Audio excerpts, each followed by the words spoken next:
Well, hello, everybody. Welcome to this episode of Communications and Conversations. Coming to you here. I hope my audio is okay. I had a lot of people go ahead and state that my audio was a little off. So I don't know exactly why people are saying that or having that issue on there. I hope it's okay. Should be talking loud enough here. I'm actually looking at. Whoop! I almost muted myself there for a moment. So I hope it did. I'm got it kicked up here, so we'll see what's going on here. I'm gonna go a little bit higher. How about that? Hopefully it's good for everybody. All right. Well, we got all that fun stuff done. Welcome to this episode, and today's episode is gonna be about GMRS. We're going to take a little bit of look at the history of GMRS, kind of what's involved with GMRS, where it kind of came from, where it kind of is. And I'm going to be straight out honest with you. We're going to talk about a topic here today with GMRS that I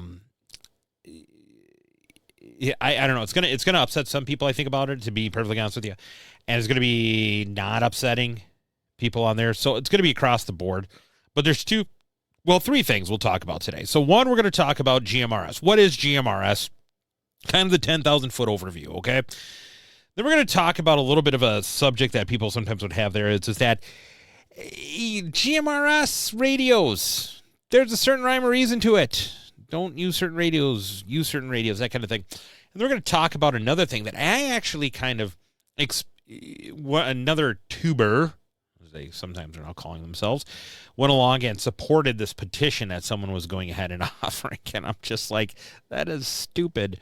That is stupid beyond stupid. But that's what today's episode is going to be all about. But before we get into today's episode, I'm going to take a moment and I want to talk to you about our sponsor. Our sponsor is JJK Communications. They are the ones that help us out here with the show, give us all of our little toys and trinkets and everything like that. And as a matter of fact, JJK Communications carries radios. That's right, radio. Well, why wouldn't they carry radios, right? But they don't just carry business radios or amateur radios or public safety radios. No, what actually JJK Communications does is they specialize in different types of radio services. So if you're looking for a GMRS-only radio, they have options for you.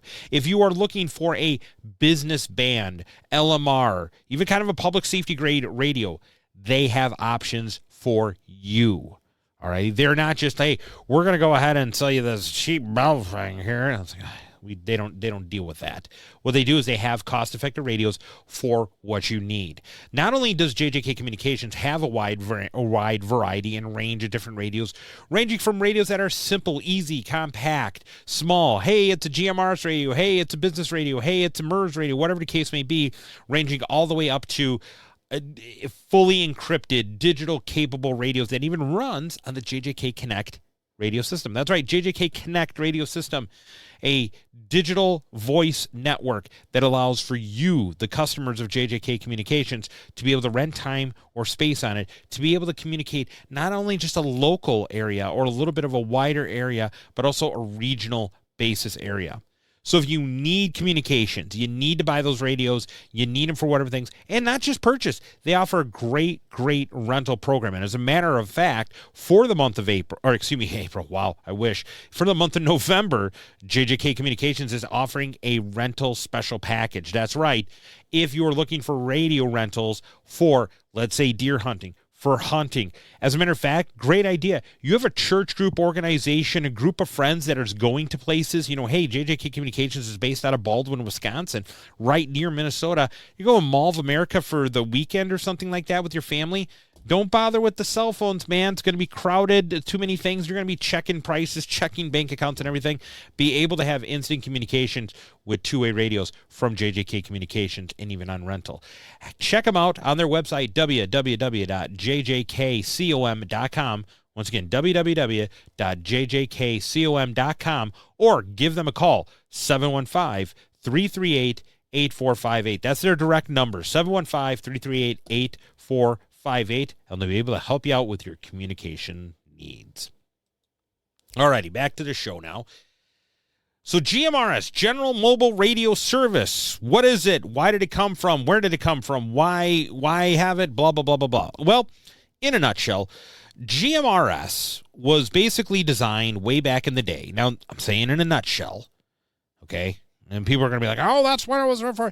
No, GMRS was kind of designed as a radio service of some shared frequencies for the point and kind of the purpose of people to be able to communicate with people that didn't want to do amateur radio, that maybe didn't or wanted to talk about things that amateur radio did not allow to do, right? Maybe it was business, maybe it was family situations, maybe it was family matters, stuff, but also too is that to have a license but not have to take a test for the license, right? Because if you remember when GMRS came out decades ago, okay, we're talking decades ago, you bought the license, and the license covered X amount of people, like your house, you, or whatever.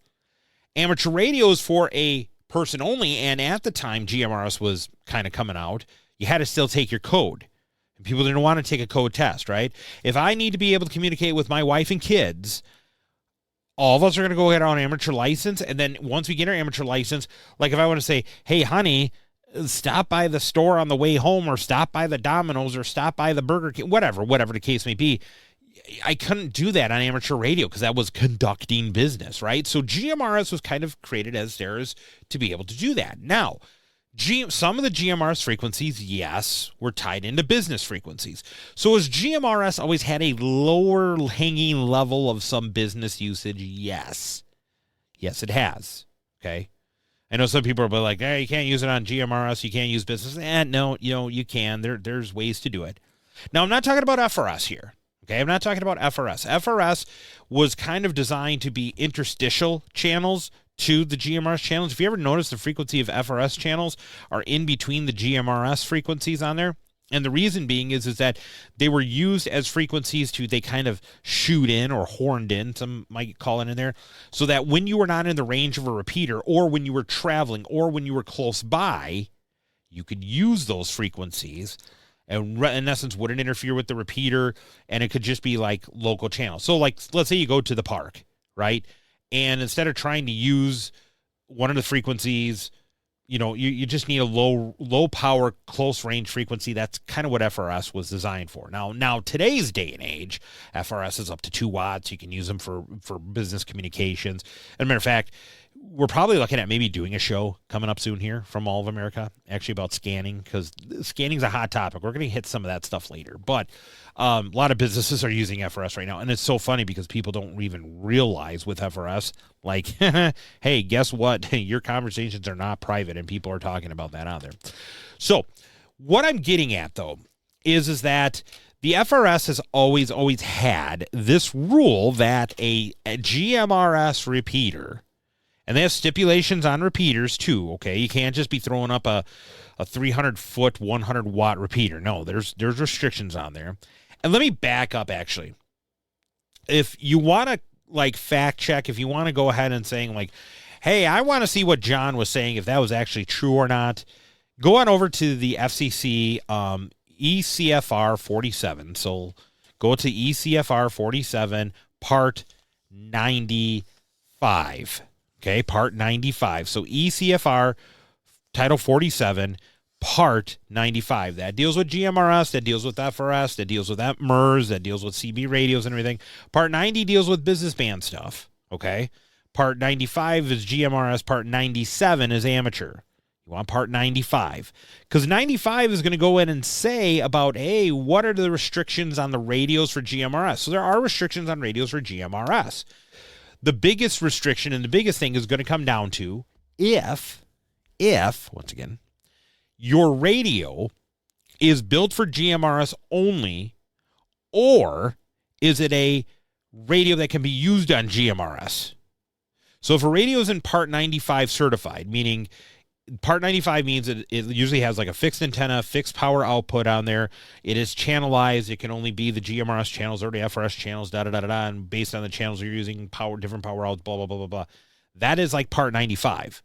But Part 90 deals with GMRS radios also.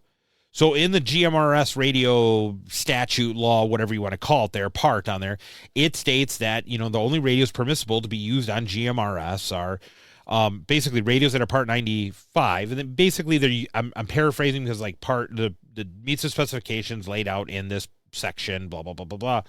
Or radios that are approved for another band of operation that meets the requirements of the radio. So in other words, a Part 90 covers Part 95 frequencies, and you could use a Part 90 in GMRS or Marine or amateur, those kind of things like that on there. So that's what Part 90 kind of covers here. So that's kind of what I'm talking about. Now, let's get back to a little bit more of the core of what today's show is going to be about. With that being said, GMRS has restrictions on the frequencies you can use. So they have frequencies that are specifically listed for GMRS. And there's basically 8 repeater channels. Okay. There are, on top of that, 14 FRS channels. That's kind of lumped into there, right? So you can get an FRS radio without getting a GMRS license. But if you get a GMRS license, you can also use FRS frequencies. All right. Little power difference, little couple different news on there. But that's where a lot of the GMRS radios you'll see like channels 1 through 22. Wait, there's not that many. What was going on? So 1 through 14 is going to be your FRS channels. Okay, 1 through 14. But then channel 15, 16, 17, 18, 19, 20, and 21 and 22, which is 8, those are your GMRS frequencies. So GMRS frequencies come in a couple different varieties, right? So some people will say that a GMRS radio might have 30 channels. So one of the radios that the JJK Communications offers is the Retevis HA1G, which is the GMRS version. That has 30 pre-programmed channels because that's going to do FRS channels 1 through 14. It's going to do the outputs of the 8 GMRS repeaters. And then it's going to have 8 more channels, which are GMRS repeaters. So remember, a GMRS repeater frequency is 5 megahertz above. So for an example, 462.7000 is a GMRS frequency. The repeated frequency on there would be 5 up, so it would be 467.70000. Okay, so it has a repeated channel and it has a simplex channel on there. That's where you get like 30 channels on some of these radios. And then they say with the CT, CSS, and DCS codes, they're like thousands of combinations. Yeah, whatever. Anyway, we're not going to talk about that. But, okay, so you understand that. There's repeated channels, and there's a simplex and the output of the frequencies. Now, with GMRS, as we're continuing on here, they had some rules and stipulations. Part of that rules and stipulations were that a GMRS repeater cannot be connected into an interconnect network. So what does that mean? Basically, you could not put a GMRS repeater and have it connect in to a public standard telephone network, a PSTN, or an interconnect type network. So you couldn't have, quote unquote, an auto patch. Okay, amateurs could have auto patches, but you couldn't conduct business. But GMRS, no auto patch, but you could talk about sort of business kind of things on there that you couldn't on amateur radio. Now, there was some thoughts on there, and this is where we get into this really kind of thing, like a taste great, less filling kind of thing, left Twix, right Twix. So while you couldn't connect to a telephone network, so I could not pick up my GMRS radio and dial a telephone number to call someone. So I couldn't pick it up and dial, Pizza Hut or Domino's or whatever, the hospital. You couldn't even dial 911. You could not connect it to the telephone network whatsoever. Okay. Now, then there was this thing saying you couldn't connect GMRS repeaters to other GMRS repeaters through PSTN networks.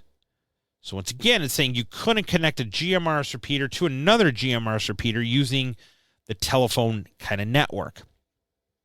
Well, as the cost of the GMRS license went down, so it used to be $70, 10 years, covers basically like you and your immediate family. So like cover me, my wife, my kids, my folks, okay, my parents, okay, my wife's parents. So it it grew out there. So $70 would get you that. Now, if you wanted to, like, could my dad and mom, could they get their own GMRS license? Hell yeah, they could. But if they didn't want to, they would just be under my call sign, right? Okay. So now as we start to develop this even a little more, the cost of the GMRS license went down. It went from 70 to 35. So now we're doing $35 for 10 years instead of 70. Now what happened then is that missing 35, as I called, that went towards amateur radio licensing. So now as an amateur radio operator, here's your $35 to government. Here's, oh, by the way, I have to take a test for that, and I have to pass the test. And, oh, I have to pay for the sitting of the test. Now, most people will go ahead and saying, okay, wait a minute here. I have to pay $15 as average, right? Some might do 20, but let's say 15, okay? So now, wait a minute. I'm writing out the check to the feds for $35. I'm writing a check out to the local testing people, which 15 plus the 35, I did math at upper school, that's $50. Whoa, wait a minute here. Now, that $50 is only going to get me licensed on the amateur band.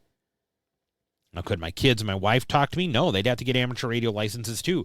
Oh, guess what? We still can't talk about business things to a degree if we wanted to. Okay, well, what's the alternative? Well, GMRS allowed you to do that. And GMRS allowed you to do that. Hey, now it's $35. Now it covers you, your wife, your kids, and all that kind of stuff. So you started to see the use of GMRS licenses and repeaters go up. All righty. I don't have the exact stats, but I would venture to say that GMR licenses are got to be getting close to the same or maybe even more than amateur licenses in Wisconsin. I'm not 100% sure. I mean, I know amateur licenses in Wisconsin are down. I think that has to do with some of the leadership of ARRL, but that's a different episode. Especially the people in charge or elected officials in ARRL in Wisconsin. That's a different episode. That's my opinion. Sorry. My opinion only. I told you to say when it's my opinion. That was definitely my opinion. But with that being said, I think GMRS licenses are up, but it is. Why not, right? So instead of me, my wife, and 2 kids, 5 kids, 10 kids, whatever, mom and dad, everybody have to get their amateur license just so we could all talk to one another and be somewhat restrictive on it. No, I can get my GMRS license. $35 covers all of us. So a lot of people were doing that. Now, why do I bring this up? Well, I bring this up because it dates back to this repeater thing. So people wanted to be able to talk more to one another about things, and they wanted the range of the repeaters to extend out. So then they were linking repeaters. Okay? Linking repeaters. Now, they were doing this through things like an all-star connection and this and this and this. So then the FCC kind of stepped in. And they, in their infinite wisdom, went along and were like, nope, you can't link repeaters. You can't link repeaters because that's connecting them to a interconnect device. And a lot of people are like, back the horse up, Chet. Okay, and I kind of was one of those two there because now, so you're saying the internet is an internet-connected or internet-linked device. Because it didn't say anything about the internet. And this was linking via the internet, via voice. Okay, so if you can't link via the internet, but you're viewing the internet as like a interconnect network, a telephone connect network, well, then you need to express that all out the same in all the different types of radio services out there. So you can't go ahead and saying a ROIP device, okay, radio over IP device, is the equivalency to a degree of a telephone. I don't know. That guy, I don't know. That kind of get that there. Now, this is where it gets very controversial for people because some people were like, you know what? You're linking all the repeaters together. And there were some repeaters that were like linked together. Now, up here in Wisconsin, where we're based out of, where the show's based out of and everything, yeah, you had repeaters that were like a here on the map and here on the map and here on the map, and they didn't overlap areas. But there were some places, like, I'll give you an example, Chicago suburbs. I know some people listen to my show there. Nothing against wrong with everything. But some of those repeaters were linked together, and they were on different frequencies, but they were all linked together. And they had you could put yourself on a pin on a map here and covered 4 different GMRS repeaters, and all of them would be linked, so it would be the same conversation. So is that a good idea? No, not really. We're limited on frequencies in the GMRS band, right? Remember we said we had 8 repeater frequencies. So we're limited. So that's there. And that kind of, once again, that's a controversial thing. Some people are like, we should be able to link GMRS repeaters. And other people are saying, we don't need to link GMRS repeaters. Now, GMRS repeaters don't have any coordination on there. They really don't. And if you come from the amateur world, that's kind of an okay thing, and that's kind of a really pain in the derriere kind of thing, because repeaters are going to cause interference to other repeaters, and there's no coordination. There's no matter of record on there because GMRS, people saying, you got a GMRS license, you can throw up a GMRS repeater. Well, do I have to have anything special? Nope, follow the rules of the GMRS repeater operation. Okay, and if they're following the rules and you have a GMRS repeater on 462.700 in town A and 4 miles over in town B, there's another one on 462.700, and it's just different PL tones or different tones. Well, guess what? They're both legally able to be there, so you can't really argue on that. So, anyways, that's that. But that's kind of one of the controversial things. The other thing is GMRS is meant to be analog only. Analog only. There's no meant to be no encryption. There was encryption at one time, voice inversion, but that got axed. Okay, more so on the FRS side, but that all got axed. And now there's no encryption and analog only. So some people will be like, well, there should be digital capabilities. And some people will break law and do in digital, or I've even heard a few times, digital encrypted. Come on, guys and gals. Really? We're going to be doing this kind of thing? That we're doing that in GMRS. And their basically answer was that, how are they going to know it's me? How are they going to know how to catch it? And it's kind of like, okay, yeah, I guess you are. But really, just because you can do it doesn't mean you should do it. So the GMRS band was getting crowded. In some areas, it is very crowded, and you have this overlap on there. So a petition went in front of the FCC to open up low band as GMRS. So we're talking like 40 megahertz range. I was kind of opening it up to GMRS usage. So basically, instead of being UHF in the 462 range or 467 range, they were looking to open it up into low band. Now, this is the part I'm going to get controversial on. And I'm going to say my opinion here. I think that's kind of stupid. Because if you're taking a look at low band, we already have CB, right? CB is in 27 megahertz area. So you're already there. Now, people are going to say, John, 40, 47, 48, 49 megahertz is completely different to 27 megahertz. Yeah, it is. It is. It's not the same band, but it's going to have some of those similar principles on there.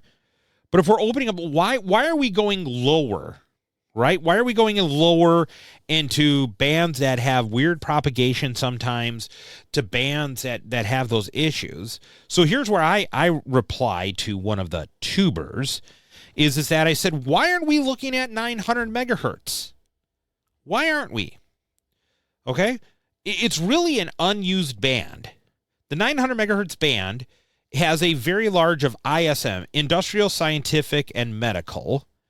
Okay, the 900 megahertz band for voice. So back in the day, there was a lot of 800 megahertz business band stuff, and there was like 900 megahertz business band stuff. As a matter of fact, and don't quote me, it's been a while since I checked, but I want to say that even the Packers Stadium over there, Lambeau Field, I believe that they had a 900 megahertz digital trunked, or at least a trunked radio system for around that stadium on 900 megahertz.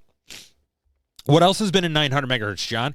Well, besides having a lot of the channelization. So when they laid out the 900 megahertz band, they laid it out in channel steps like theirs. So you can actually go Google 900 megahertz channel spacing for like business, and it will tell you the channel spacing on there. So when you were like programming 900 megahertz radios, unlike VHF, UHF, it's unpaired, unmatched. UHF does 5 megahertz, but like VHF and sometimes other bands, they don't have a matching of it. It's not always 3 megahertz up or 1 megahertz up or whatever.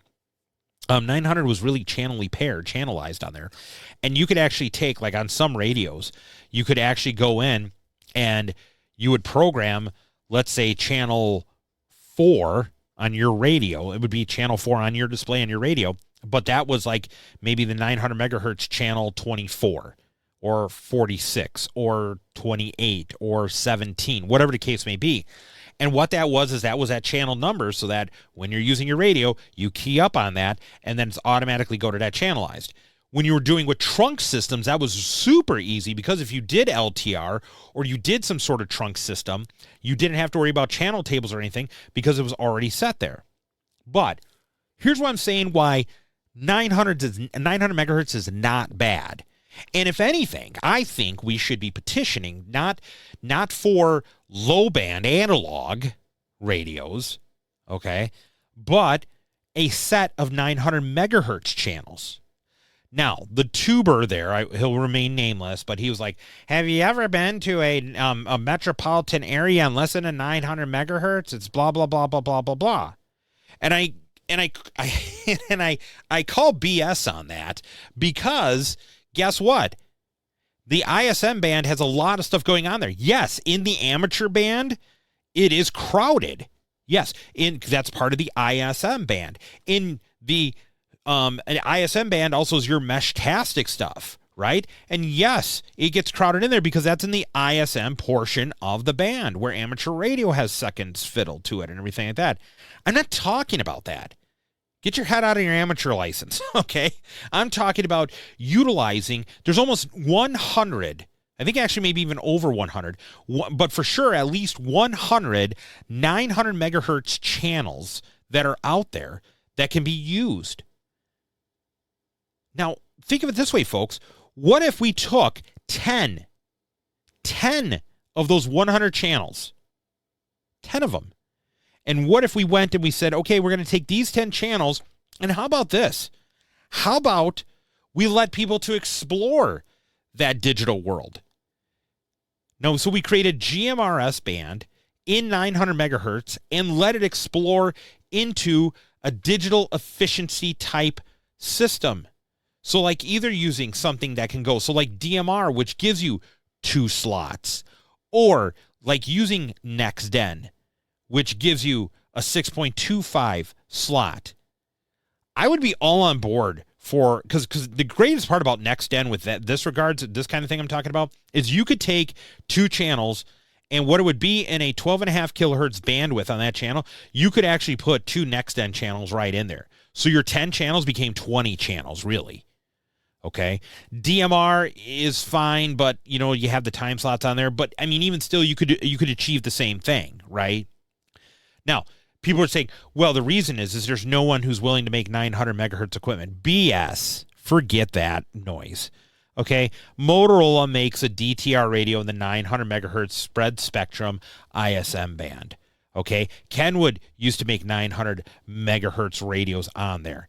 They don't need to be great fancy radios. And if they're channelized and everything like that on there, it's even going to be more of a lower cost to be on there. But there are places and peoples and things that actually do still use 900 megahertz band. As a matter of fact, 900 megahertz was so popular, all the paging companies migrated to it for a while there. You looked at all the major paging companies. A lot of them were on like 929.9375 or 931.3325. There was like certain 900 megahertz paging channels because guess what? They knew the propagation of 900 megahertz. They knew it wasn't as crowded as VHF, wasn't crowded as UHF, and had a little bit better, more building penetration and overviews of how it could absorb in an area. So the thing about it is, moving forward with GMRS, why not use 900 megahertz? And why not embrace digital? If the whole world of amateur radio and communications and everything, well, not so much amateur radio. Let me take amateur radio out of that sentence there. If the whole world of communications is supposed to get more compact, more solid, we're supposed to go to narrowband and narrowband. We went from 25 kilohertz channels. Now we're down to 12.5 kilohertz channels. Now they want, if you do DMR, you do NextDen, you can get down to almost a 6.25 equivalent for channels. It takes up less space and everything, blah, blah, blah. Okay, cool, great. So why don't we do that with GMRS? Why don't we embrace this and saying, hey, people want more GMRS frequencies. People want more aspects to it. Okay, how can we do that? Let's get rid of some of those 900 megahertz channels which are sitting there and literally doing nothing. And let's start to pump some of these companies up there that can do it. Okay? Because it is possible and it can be done. It can be done.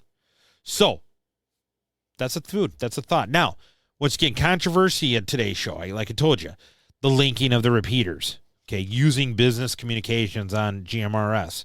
That's kind of a no-brainer, right? You really can't fight on that one. People are going to do it illegally, right?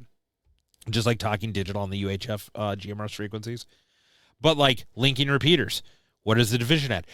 Should there be allowed to link repeaters? And maybe it's linking only on a certain frequency, like only, let's say, for example, on the 462.7, just as an example. Okay, I'm not advocating for it, but just an example. You can only link GMRS repeaters if it's on the 462.700 frequency. Okay, you know what I mean? There's those ideas around that on there. But no, today, no linking. Once again, pisses off some people fierce, other people it doesn't. And then the other part is, you know what? Let's take a look at that 900 megahertz band. Why can't we adapt it to GMRS? Once again, out of like 100ized channelized frequencies, I guarantee you some aren't being used. And if people are saying, well, right away people are saying, well, John, some of those might be used for business band frequencies. Guess what? 2 of the GMRS repeater frequencies came from the business world. If you take a look at it, they're still listed as Gold Dot and I believe Blue Dot, if I remember correctly, or Gold Star, Blue Star, one of them. I don't remember which they used because it changed names on there. But those were actual GMRS or those were business frequencies that became GMRS frequencies. So we can adopt it. Same thing with MERS. Walmart used to use 154.600 all the time for their stuff, or 154.570. MERS channel, what was it, 4 and 5, I think they were. Okay. And MERS is used on it.